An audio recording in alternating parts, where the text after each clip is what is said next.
Salut Robin. Salut Fabien. Bon, je suis heureux de te recevoir aujourd'hui pour notre deuxième épisode de ce nouveau podcast qu'on a mis en place. Et donc c'est un podcast qui se veut être hyper dynamique et qui va mettre en avant les différents entrepreneurs de la région. Okay. Voilà, donc je suis super content de te recevoir toi et surtout ton idée folle que tu as eue il y a quelques années. Voilà, donc si tu peux te présenter en quelques mots. Moi je m'appelle Robin, j'ai 23 ans, je viens de Montpellier et Nîmes. J'ai créé ma société Nextshot en 2019, juste après le Covid. Donc là je loue un petit yacht en gros à Carnon, où en fait on fait des nuits insolites tout l'hiver, voilà, pour les couples, tout ça.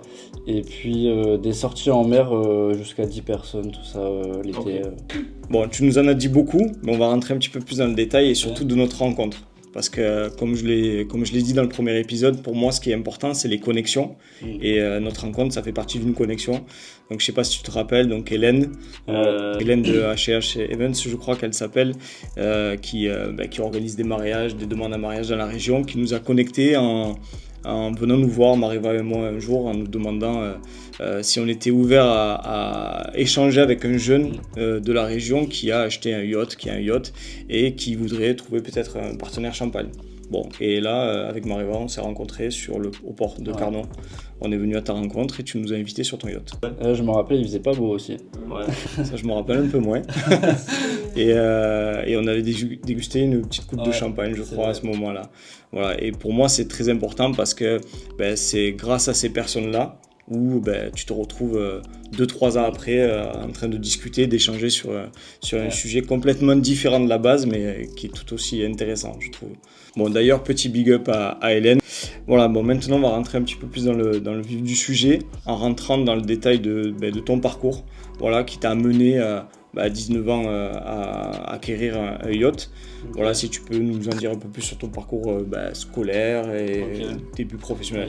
Moi, j'ai fait un bac S sport-études, judo, pendant 3 ans. Quand je suis sorti du bac, j'ai fait à peu près 6-7 mois en école de commerce. Ça m'a pas du tout plu. En plus, c'était pendant le Covid. T'avais des cours en visio et tout. Bon, j'ai pas trop apprécié. En fait, j'ai vite quitté les cours. J'ai commencé à travailler à droite à gauche. J'ai fait Uber, j'ai fait un peu tout ça. Et j'ai commencé une autre activité, c'est du closing. Donc dans la vente, j'ai travaillé avec plein d'entreprises en tant que commercial. Et puis c'est là où j'ai eu l'idée pendant le Covid avec un ami à moi de créer cette société là, Nextshot.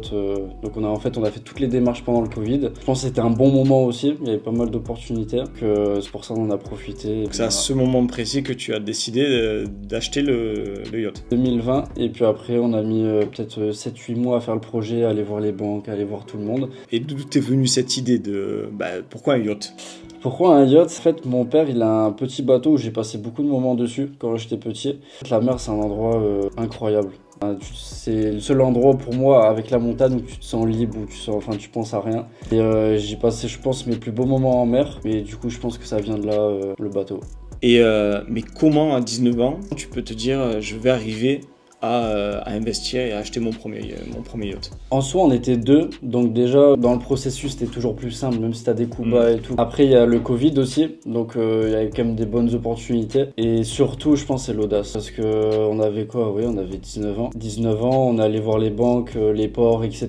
nous-mêmes. Donc je pense qu'il y a eu beaucoup d'audace. Forcément un peu de chance du coup, je pense. Et ils étaient réceptifs. Tu parles des banques, tu parles des ports. Quand on voit deux jeunes, je pense qu'il avait ton âge, ton collègue. Ouais. Voilà, deux jeunes de 19 ans, vouloir acheter ça, se lancer, est-ce qu'ils vous ont pas pris de haut ? Alors en soi, la banque, non, ça va. En fait, c'est comme si je faisais un exposé en cours. Je suis arrivé avec un business plan, etc.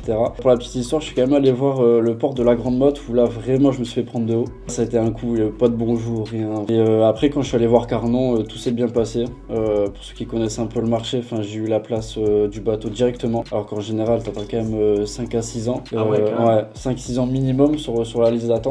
Et c'était lié au Covid à cette période-là ? Le Covid, il a quand même bien joué sur ce coup-là. Toutes les planètes étaient alignées, quoi. Exactement, toutes les étoiles, nickel. Bon, et la banque, tu me dis que voilà, t'avais une connaissance, mais est-ce que ça s'est fait du premier coup ou pas ? Non, pas du tout. Je suis allé les voir une fois. Ils m'ont dit non au début, donc ils me refusent une première fois. Je change encore le dossier, ils me refusent une deuxième fois. Et là, en fait, ça passe, encore une fois, histoire de connexion. En fait, le dossier passe au centre régional.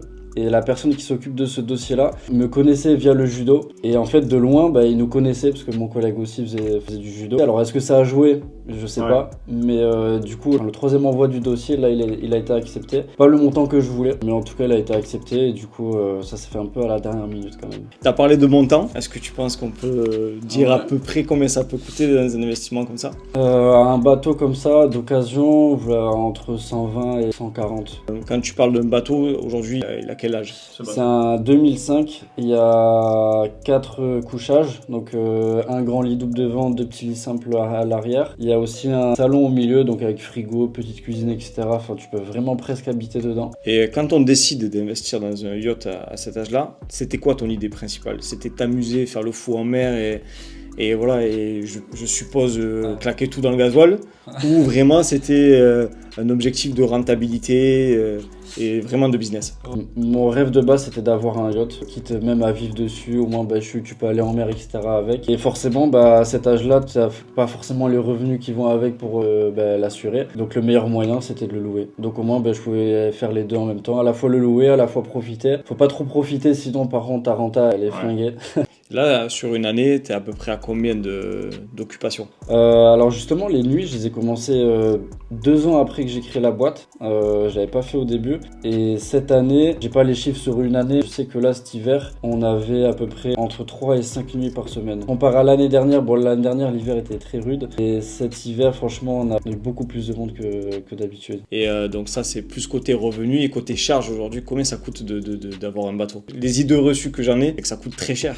Ouais, il y a une règle, après faut l'adapter. En général, c'est 10% du prix du bateau à l'année. Donc là, entre 12 et 14 000 euros. Minimum.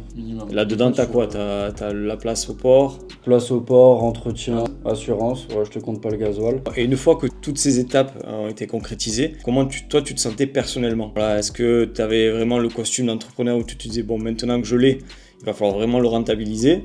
Ou est-ce que tu étais vraiment comme un gamin à te dire c'est bon, mon premier yacht c'est l'accomplissement et je kiffe ma life à fond quoi. Donc je suis resté quand même pas quelques semaines mais un petit moment en mode gamin et après la réalité elle m'a vite rattrapé.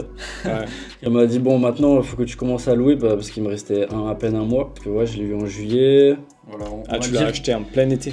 Et je l'ai reçu en plein été, ouais. Donc j'ai commencé vraiment, on va dire, août. Ou après là, c'est vraiment août où on va dire j'ai mis la veste d'entrepreneur et me dire bon là, faut que tu commences à louer parce que va falloir assumer tout l'hiver. Les premières démarches par rapport à ça, c'était quoi ? C'était de le commercialiser, de monter un site internet. Qu'est-ce que t'as fait en premier ? Alors du coup, tout ça, je l'avais déjà fait en amont, site internet, etc. Je l'avais déjà fait en amont. Même pour aller voir la banque, dis-toi, j'avais déjà fait le site internet. Ah ouais, t'as pitché avec vraiment. Ah oui, j'avais tout déjà. Tout. J'aurais dit écoutez, il y a tout, il faut juste l'argent quoi. Donc comment on a fait après après voilà, on a fait les réseaux. On a eu beaucoup de bouche à oreille très rapidement parce que ça reste assez unique ici. Il n'y en avait pas d'autres qui le faisaient comme nous on faisait. Donc on va dire qu'au début, bouche à oreille, ça allait super vite. Okay. Les influenceurs, c'est venu plus tard par contre. C'est venu l'hiver d'après. Ça a bien marché ? On va dire sur 10, il y en a 3 ou 4 qui ont été très bien. Et en fait, ce que je faisais avec eux, je leur offrais une nuit insolite. Je m'occupais du ménage, etc. Et puis eux, en échange, me faisaient un réel en collaboration, me faisaient du contenu, une publicité, etc. Donc en fait, ça me coûtait beaucoup moins cher de faire ça que de payer de la pub ou vraiment de payer des influx. T'avais des retours sur investissement par rapport à ça ou pas ? Franchement, sur 10, il y en a peut-être 3 ou 4 où c'était vraiment rentable. Mais bon, à un moment donné, il n'y avait plus de budget, donc j'étais obligé de trouver des solutions un peu gratuites, quoi. C'est normal, il faut passer par ces étapes-là. Et en parlant de ce que tu offres sur le bateau aujourd'hui, c'est quoi ? Alors avec les nuits, on a mis cet hiver, on a mis raclette, on a mis fondue, donc les gens peuvent faire raclette fondue à l'intérieur. À l'époque, on avait fait crêpes parties aussi en mer, donc les gens ils faisaient leurs crêpes en mer, en hiver toujours. Après du coup on fait basique, on fait les sorties en mer.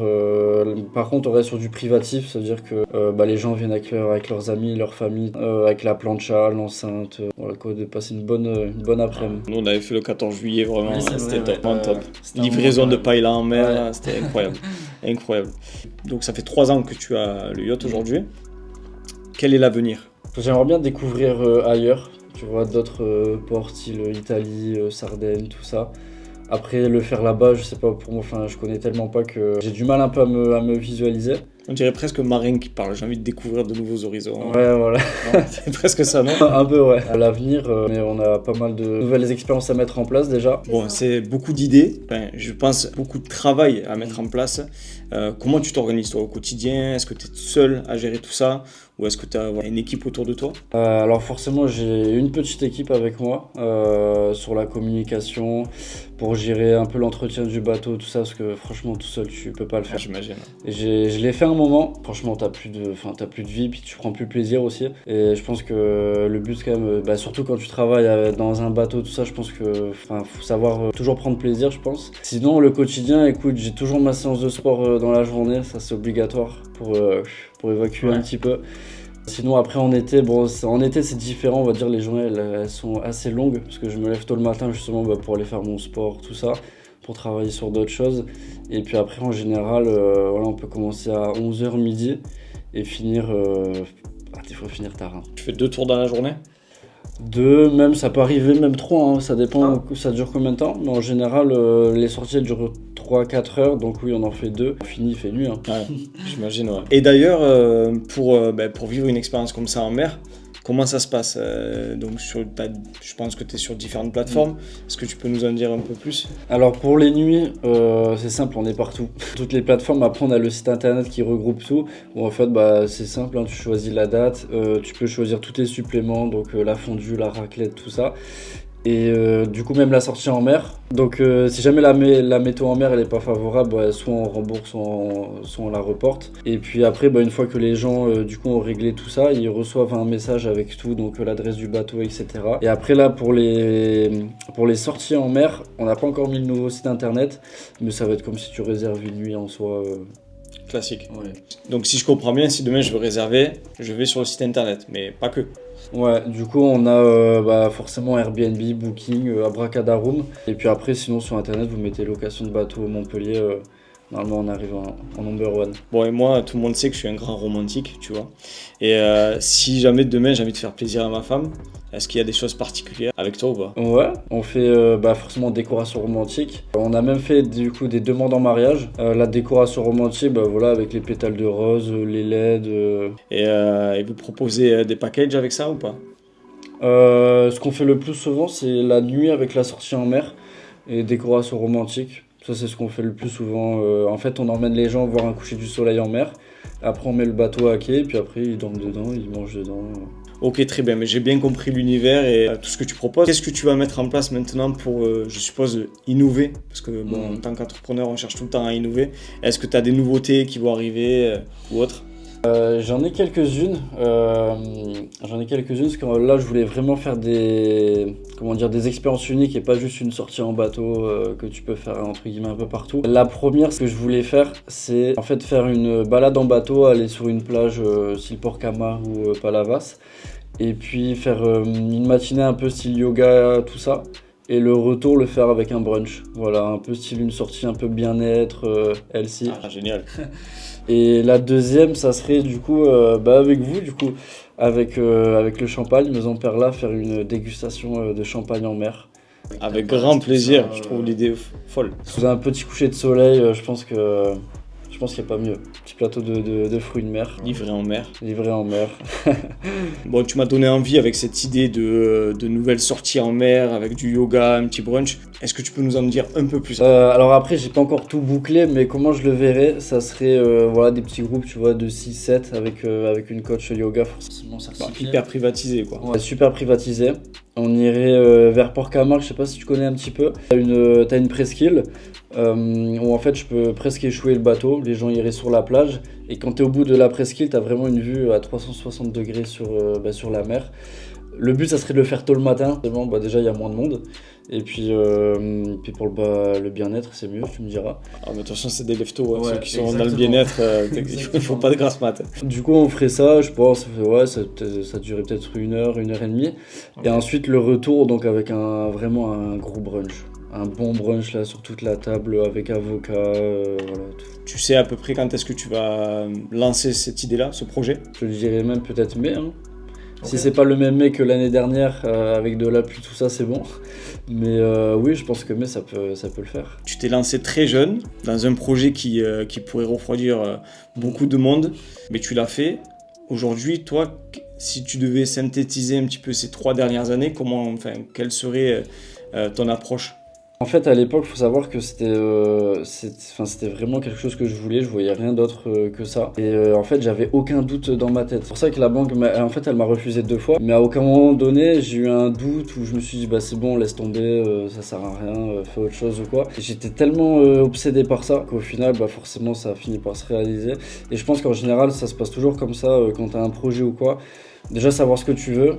Et après, en soi, être obsédé par ça, et comme ça, tu pourras passer plus facile toutes les épreuves, toutes les difficultés à ça, quoi. Voilà, ça. Et après, si je devrais mettre 2 mots où je pense que j'ai le plus appris, c'est l'adaptabilité. Savoir s'adapter parce que rien se passe comme prévu. Et la résilience aussi, forcément. C'est le maître mot de tout projet. Oui. Toi, à titre personnel, vraiment, est-ce que c'est quelque chose qu'aujourd'hui, émotionnellement, ça a pu t'apprendre beaucoup de choses ou est-ce que c'est quelque chose qui a été très lourd et sur lequel tu conseillerais pas ? Enfin, si en soi je le conseille, mais voilà, je pense qu'il faut travailler beaucoup sur soi. Moi je sais que ça m'a appris énormément de choses. Je suis pas trop allé à l'école, mais celle-là ça a été mon école, on va dire. L'école de la vie, ouais. Ah oui, c'est l'école de la vie, exactement ça. J'ai pris des claques aussi, mais bon après tu me diras c'est comme ça que t'apprends. C'est pour ça que voilà, faut savoir s'adapter. Être résilient à tout. Et je pense que pour réussir ce tel projet, et surtout dans la durée, l'hygiène de vie, c'est ce que tu démontres un petit peu au quotidien. Je pense que tu peux pas tenir toute une journée comme ça, voilà, à tout préparer, à checker tes réservations, checker que tout se passe bien à bord, sans avoir une hygiène de vie irréprochable. Non, je pense que l'un ne va pas sans l'autre, hein. Franchement, si j'irais pas au sport ou quoi, je réfléchirais différemment, je pense. C'est pour ça que même le sport, faut y aller, faut se développer personnellement. T'as raison. Et dernière petite question, celle-là elle n'est pas très simple. Si de ton regard aujourd'hui, ton regard d'aujourd'hui, tu voyais le petit Robin de 19 ans qui s'approche des banques, qui veut faire ce projet-là, qu'est-ce que tu lui dirais ? Tu lui dirais, vas-y fonce, c'est une super idée, continue à fond, ou reprends tes études par exemple ? Non, la question elle est simple. Ouais. non, je changerai rien de ce que j'ai fait pour rien au monde. Donc non, je pense que je ferai pareil. Avec la même audace, avec la même confiance. Tout pareil. Moi j'ai une dernière question, mais ça elle est propre à moi celle-là. Pourquoi Next Yacht ? Celle-là, on a dû me la poser une fois. C'est moi ? Non, du coup, c'est la deuxième fois. Okay. Pourquoi Next Yacht ? Déjà, Next en anglais, c'est suivant, après. En fait, on voulait tellement faire une expérience unique que les gens s'en rappellent. En fait, si tu veux, t'as le avant et le après. Tu veux, les gens, ils viennent avant et t'as le après avoir fait l'expérience avec le Next Yacht. Donc, c'est pour ça qu'une expérience unique et inoubliable. Ok. Et voilà, tu t'en souviens après. Voilà. Même en gros, t'as le après être venu sur le Next Yacht. Et c'était son nom, c'est son nom dès que tu l'as acheté ou tu l'as. Ah non, il s'appelait comme ça ? Non, il s'appelait pas comme ça. Je sais plus comment il s'appelait. Comment on fait pour rebaptiser un bateau ? C'est des papiers, hein, t'es en France. Parce que ça, c'est formalisé, ça ? Les noms des bateaux ? T'as un registre en disant tel bateau il s'appelle tel. Ouais, il y a une immatriculation. T'as le nom du bateau, tout ça. Et en tout cas, je te remercie d'avoir répondu présent pour ce 2e épisode. Ça me fait énormément plaisir que ce soit avec toi aussi parce que voilà, je sais que tu touches à beaucoup de choses en dehors de tout ça et que tu as un esprit vraiment entrepreneurial. Et aussi parce que voilà, aujourd'hui, tu as été une belle rencontre qu'on a fait avec Mareva sur ces dernières années. Et je suis sûr que, je peux pas teaser aujourd'hui, mais je suis sûr qu'il y a d'autres projets en commun qui peuvent arriver. Et maintenant, je vais te laisser entre les mains d'une dame que j'aime bien. Voilà, que j'aime aussi. Poser 2-3 petites questions un petit peu plus dérangeantes que les miennes. Voilà. Bon, en tout cas, merci à toi. Merci à toi en tout cas. Romain, t'as dit que t'avais acheté ce yacht parce que t'as partagé cette passion avec ton père. Ouais. Quelle a été sa réaction quand tu lui as annoncé que t'avais acheté un yacht ? En soi, il a suivi un peu tout le processus. Une fierté, hein, forcément. Il était super fier. Même si à un moment donné, forcément, avec le refus de la banque, il a commencé un peu à perdre espoir. Mais pas moi. C'est surtout le jour où, en fait, je les ai emmenés sur le bateau. Là, presque, j'ai eu une petite larme à l'œil quand même. Et donc, ma question, c'est quel est ton plus beau souvenir à bord du yacht ? C'est celui-là, c'est celui où du coup j'ai ramené ma famille sur le bateau pour la première fois en pleine mer. En plus la météo était magnifique avec champagne. Bon, c'était pas encore le vôtre du coup, mais ouais, c'était le plus, franchement c'est le plus beau moment. C'est quoi la réussite pour toi? C'est que t'accomplis ce que tu veux vraiment dans ta vie. C'est pas toujours facile. D'où l'intérêt d'aller au fond des choses, même quand on a des refus, si on y croit, de toujours foncer et de pas se laisser arrêter par les premiers obstacles. Quel est ton plus gros défaut? Mon plus gros défaut, franchement, je peux remettre souvent les choses à plus tard, surtout tout ce qui est papier. Ah, l'administratif. Exactement. Je te comprends. Qu'est-ce qui te rend heureux dans la vie? De faire des choses que j'aime, surtout avoir ma liberté de temps, le fait de gérer mon emploi du temps et de ne pas avoir forcément de contraintes. Pour toi, c'est plus important le temps ou l'argent? Les deux. Qu'est-ce qui te révolte? L'injustice. C'est quoi ta devise dans la vie? J'ai une phrase que j'aime bien, c'est Life is a game. En gros, la vie est un jeu. Et c'est quoi l'expérience Next Yacht? Déjà, ça reste très insolite. Il y en a très peu aussi, donc ça reste rare. Et surtout l'équipage, toujours là pour les clients. Vous êtes aux petits soins. Aux petits soins, oui. Merci Romain, c'est bon. Tu vois, c'était pas si dur que ça. Non, ça va.